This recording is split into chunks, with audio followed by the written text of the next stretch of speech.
Welcome to Indianomics. One stark feature of India's bond market so far has been the huge borrowing by the government, which pushes up yields for corporates. This decades-old trend is about to change.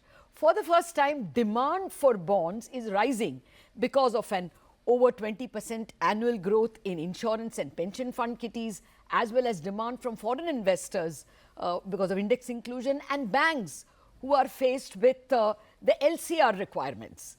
So, the point is, can insurance companies therefore invest some of their longer term funds in infrastructure projects? That's the debate we are having today, and joining me are two bond buyers, HDFC Life's Vibha Padalkar and SBI Life's Amit Jhingran. And then we have an infra bond issuer, Rajkiran, the Managing Director of NaBFID, the National Bank for Financing Infrastructure and Development. Also joining me are two, you may call them moderators, former insurance regulator Nilesh Sathe and bankruptcy code expert Bahram Vakil, partner at AZB. Gentlemen and Vibha, thank you very much indeed for your time. Well, you are the issuer and you want them to invest in infrastructure. Make the case, Mr. Rai. Actually, if you really look at international scenario, that infrastructure is funded by bond markets and typically insurance and pension funds. And if you are looking at the foreign investment which is coming into the country also, these are typically the pension funds and the insurance funds abroad which are investing in India. But they are not touching infrastructure in India, sir. They are. Actually, if you look at InvIT and all the solar platforms. InvIT, yes. Because they are all infra assets. Actually, I am not talking of the greenfield stage. Okay. It is only completed operating assets which are getting financed and refinanced, and they are the biggest investors there. Now, Indian insurance and pension funds have also evolved. Today, total assets and management under insurance, pension and PF, you put it together, it is 115 lakh crores. And it is more than 50% of the scheduled bank deposits today. And they are growing almost double the speed of bank deposits. So, now where they will invest? Basically, typically 97% of the assets are G-Secs and AAA rated bonds. And now the yield there is going down. Somewhere the Indian insurers also have to look outside their typical investment, which is a very, very safe investment, because I understand their priority is safety, but somewhere they have to give returns also, reasonable returns with reasonable safety. Okay. So, I think they need to get into this, because why we need to give these returns to the foreign investors. That's when we have our own assets under management which is substantially big.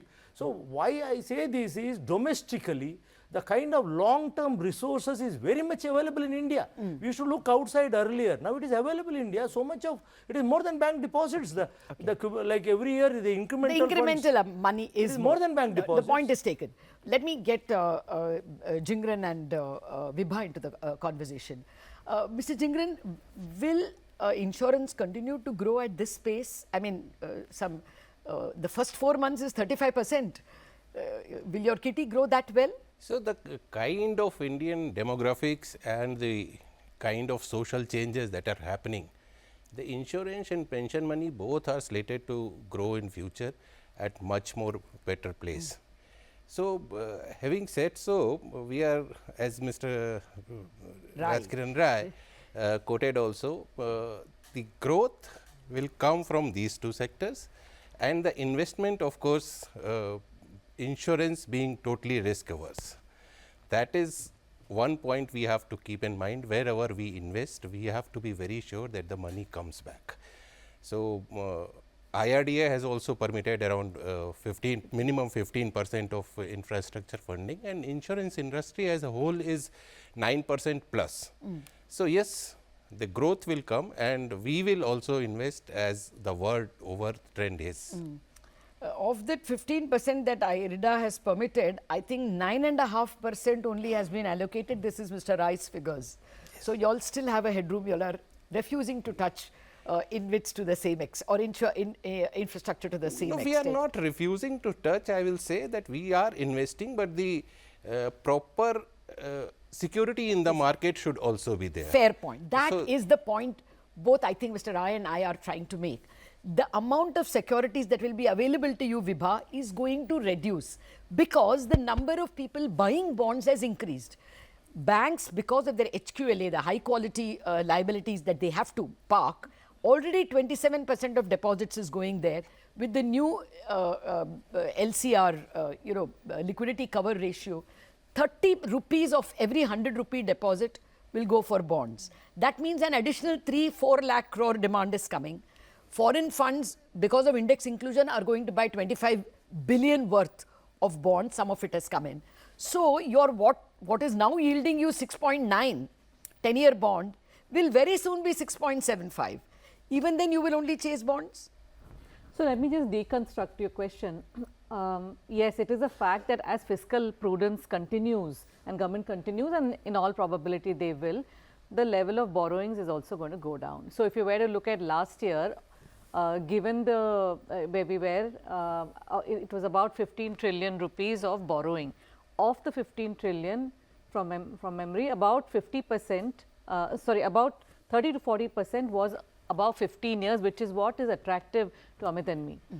Of that, 50% of the long tenured bonds are subscribed to by insurance companies. Yes. And that will just continue to grow. Now, to your point, yes, a scenario can come, whether it's 3 years, 4 years down the line, wherein our growth surpasses the bank deposits. And the long term, issuance. the issuance of long term bonds. Now, the only good thing is, as to your question as to will you continue to subscribe, to some extent, yes, because when we write an insurance policy, the rate is locked in. So the guarantee doesn't change. So if it is at 6.5% guarantee, then I am searching for a bond at that time for me to have no ALM mismatch. Yes. Because insurance companies, first and foremost, have to, the golden rule is that you cannot have an ALM mismatch. We are not looking to, unlike maybe other financial like products, are looking to make that extra bit on, so that you have a yield pickup that you have. Yes, we do that on our own shareholder funds, but not on the policyholder funds. So safety becomes this, because we are in fiduciary responsibility. So the way, the two can happen together has to be for some time a government backstop towards insurance companies, because ultimately these are, you and me and people out there whose long term savings that we are custodians of, and we cannot absolutely miss a beat on that. That's what drives us. Fair point. Mr. Sathe, this is where you come in, sir. If I, as a person who will eventually be drawing pension, I'm asked, I don't want my pension to go into an infra project which perhaps may not take off, which may perhaps become a bad loan. So I want my pension money. But at the same time, you want the country's infrastructure to benefit from this long-term money. As a regulator, or the former regulator, how will you be able to marry both? And ensure security, but at the same time, a growing pool. How will you marry it to the infrastructure needs of the country? Yeah, the first is the 15% limit which is prescribed is yet not followed by many insurance companies. So there is still scope for investment in infra. This is one point. Second is, as Vibha said, insurance companies are more onto safety. So although 50% of their investable fund has to go to government securities, most of them, public sector and private sector both, insurance companies have more than 65 to 69% of their investable funds under government securities. This is second part. And the third is, now IFRS is around the corner. And in that, mark-to-market losses will have to be taken into account. Okay. Now, everybody is worried about this because this is going to have a dent on the balance sheets of many insurance companies.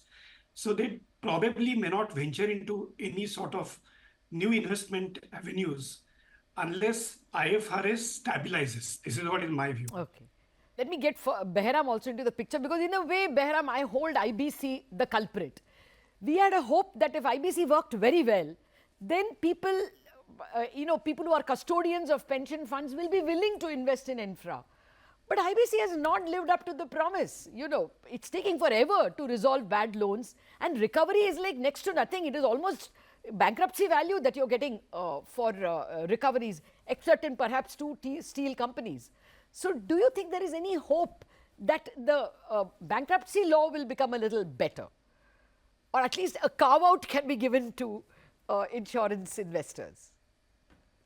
No, so I think, thanks a lot, Latha. Of course, I'm biased, as you know, but I think it's a bit unfair to say that IBC has not done well. I think if you break it up into pre-COVID, the first 3 years, the recovery was about 44%. You know all these stats. It was double before, and it was about 18 months, even though billions of dollars of cases, and which was the fastest in the world. After that, no doubt there's been a slippage and things have slowed down. But we are hoping that there will be a bunch of amendments which will increase the speed and the efficiency uh, sooner than later. Sometime this year is what the government says. So I think that should be very Okay. good for the system. Can you just detail a little what kind of you're expecting laws that will speed up cases? Will there also be laws that will increase the recovery for the lenders? It's a direct correlation between time taken and the recovery. Sure. So if in the old days, as I say, you know, the first 12 cases, we got close to 50%. And even if you look at the three, you know, of course, those were financial institutions, Divan, Yes. Shrey, RCAP, etc. It took about 18 months, and I think it's not a bad recovery. Yeah. But I don't want to keep defending IBC, so I get your point. I think on the flip side, what all the other panelists have said, that we need the money desperately. We all know that, you know, $5 trillion economy needs $4.5 trillion of infra. And we have these deep pools of capital. It's growing fast, but it will have to be credit enhanced. Okay. So whether you do it like NARCL, our bad bank, where there's a government backstop, or you do a FLDG, Yep. you create some product where at least in the beginning, because as Got it. all of us have been saying, as a pension or insurance, you are fiduciary. Yes. So your safety has to come first. Okay. Again, you know, we know all these models, like don't do any greenfield, Yeah. do brownfield. With roads, you include construction, toll Yes. rails, sab kuch ho gaya, and then you do it. Yeah. So, and then as the comfort comes, Yeah. as Yeah. the comfort comes, then you will reduce the backstop. And if it's good for CPPIB, why is it not good for our own insurance companies? Okay, got that, Bahram. So the story so far, the amount of government bonds that are going to be issued will very soon be less than the amount of insurance money and other bond buyers that we will see in the market. Can we get this long-term money into infrastructure? Much will depend on what will happen if the loans go bad. What people are asking for is a first loss guarantee. Okay, so what is those via media steps to be taken? Those questions after the break.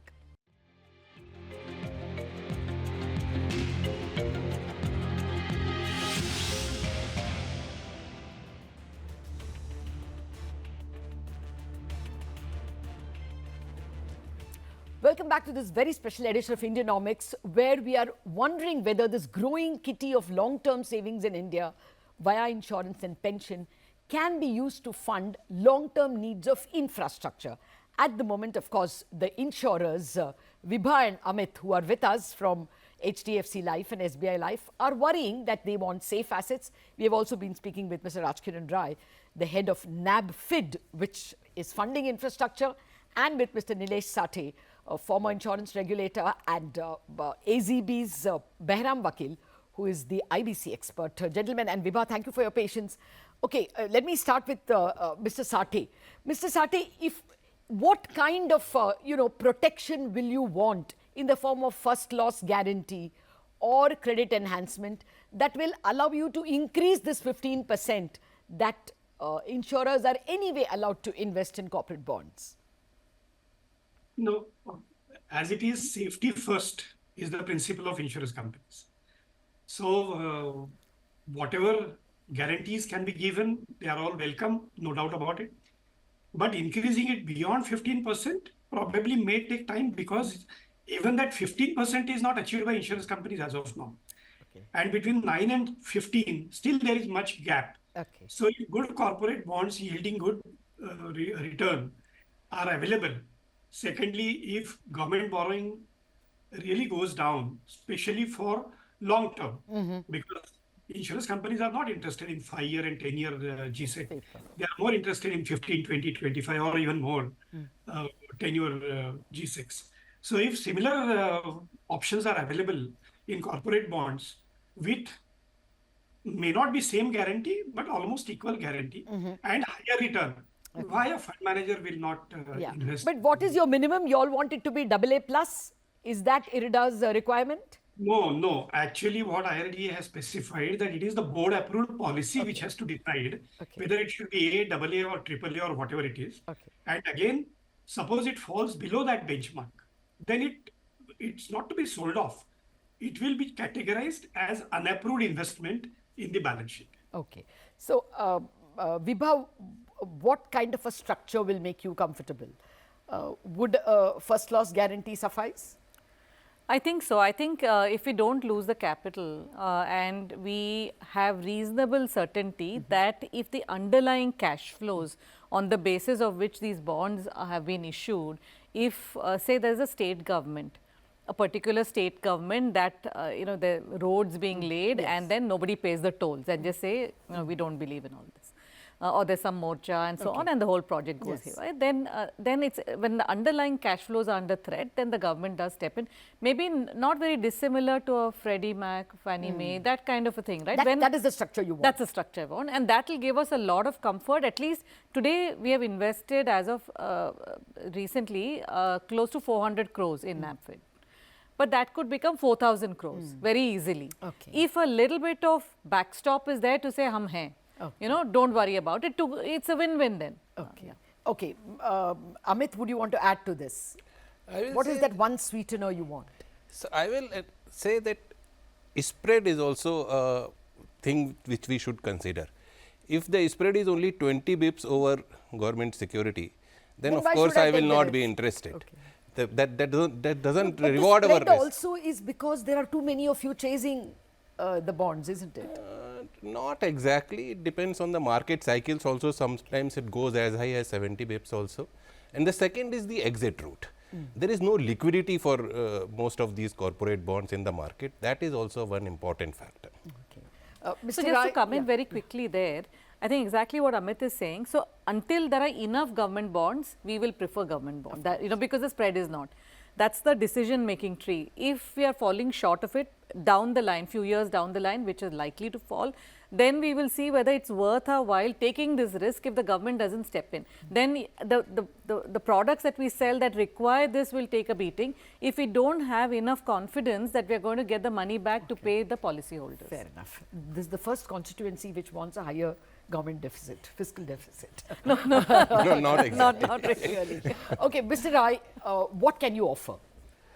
Actually, while what the way they are looking at, actually, maybe this is a carryover from the 2014-15 days. Oh yes, we went through the AQR. Yeah. So basically, the impression what is created around these assets no longer is true. Actually, after that, we have evolved a lot. The concession agreements and all that. When we talk of infra, what is infra? It is nothing but public utilities. It is road, energy, ports, airports, where the utilization is going up, and we are not seeing any defaults of late. When you were questioning Bahram, like just look at the thermal assets. We had too many of thermal assets in 2014-15 without buyers. Now look at the thermal assets being sold. They are fetching more than 100%. Yes. It is a demand supply also. The particular, there is so much of energy demand today. We just have a bad memory. It is a bad memory, but then we are not factoring, today LGDs on these assets, because see, toll road, it is not going to become zero toll. Yeah. Instead of 100, it may become 80, 70. No, on the contrary, because of FASTag, it is doing better. It is actually, if you look at the companies which are in toll road operators, basically, they are all doing well actually. It is only going up. But so we take it. Recency bias will perhaps go away if they have a good experience with their existing assets. The second part, what comfort they are looking at. Look at the counterparties today. Now it is in solar side, or wind side, it is SECI, NTPC, even state discoms, the quality has improved a lot today. The payments are coming within 30, 45 days now. So I think the counterparties are quite strong. Now if you look at the road assets, many times the counterparty is NHAI. Yes. And also we have to see the class of assets. See, in road there are two distinct assets. One is HAM, which is very safe, And we also have to segregate. We are not looking at insurance player to come in at the greenfield stage. Yes. We want them to come in on completion of the project where the construction risk is over. Actually, we need to move out from the typical financing models of the bank to the insurance and pension. Which is what the banks want. They just want someone to take off the assets. Take off from there. Greenfield risk, there are enough players to take. After that, the operational assets have to be financed by the bond market. And then the construction risk is over, it is only revenue risk which you carry. So revenue risk actually, again, when there is so much strong counterparties, actually if you produce power, there is someone to buy. Yes. But if you are not able to produce power, there is a risk you carry. Yes. If the toll goes down, actually the concession agreements, the recently circulated concession agreement, if you see, there are a lot of precautions built. If the toll goes down, they elongate the concession period. Yes. And a hybrid, like a ham model, it is annuity based. Once it is completed, it is as good as pension. So, three very good points that you make. One, that the recency bias has colored us against insurance, and perhaps the cycle has changed for the better. Some laws have definitely improved in terms of discoms not being allowed to buy from the IEX unless they make the payments. That has cleaned up some of the power receivables. And of course, assets like NHAI or counterparties like NHAI and NTPC make all the difference. But Bahram, the final cleaning up will depend on the entire legal system improving. I mean, America went from a bank financed infrastructure to a capital market financed infrastructure because of the Chapter 11 laws. Do you see us, what is the next step in terms of improvement of bankruptcy enforcement? Rajkiran put it beautifully that you choose the assets, you choose the counterparty. Only thing is, Rajkiran, you're dead right about the risk also, but therefore give the FLDG, because you have the confidence, it will never be called upon. Once, if some years pass, they get the experience, then they will not ask for it, or you reduce the percentage. So just get the ball rolling, to get Vibha. You're asking NaBFID to do the FLDG, right? The first loss guarantee. Because he's much more comfortable with the risk, or whoever's the right party. All I'm saying is that, just push them, like we had to push those first 12 to use IBC. Like that, just give a push, because we need it desperately. And again, Latha, I reiterate that we've come a long way. Yes, there's huge room for improvement. Once the amendments come, I think we'll have a discussion and most of you will be happy. Okay. But today's headline was that the time has doubled. So even with that double from 18 months to 2.5 years, it was 6 years. So we have already made quite a lot of progress. I'm sitting next to you and there's a COC going on in the next conference room. So even now things are happening. We just need to make it happen faster. Point taken. Unfortunately, out of time. Yes, Mr. Rai. Actually, the credit enhancement as a product, actually 2015 itself, Reserve Bank has issued the guidelines. It didn't take off because the way it is structured is very costly. Because with a credit enhancement for a bond issuer, he saves maybe 100, 125 basis point on the interest from A to AA plus and kind of thing. So he can't pay the guarantee commission of 2.5%. Yes. Actually, it is in the works. I am very sure that some modifications may come, and we are actually working on this product, and hopefully we will be able to give that, because the LGDs in these assets with the kind of things which have happened cannot be more than 20-25%. And if that kind of comfort we can give by way of credit enhancement or first loss guarantees, I think that will really strengthen the insurance companies coming in. Just to put it in layman's language, what Mr. Rai is telling us is, if an infra builder is unable to pay, the first loss is guaranteed by another bank. If such an agreement, which is called credit enhancement, comes into being at a price, you have to pay some guarantee fee, then more insurance projects will become attractive to the buyers, to the providers of funds like SBI Life and HDFC Life. So, we are ending on a positive note. Mr. Sathe, Bahram, Mr. Rai, Amit and Vibha, thank you very much for an extremely constructive and hopeful discussion that very soon we may be able to find more long-term money going into funding India's infrastructure. That's a wrap on this special edition of Indianomics. Thanks for watching.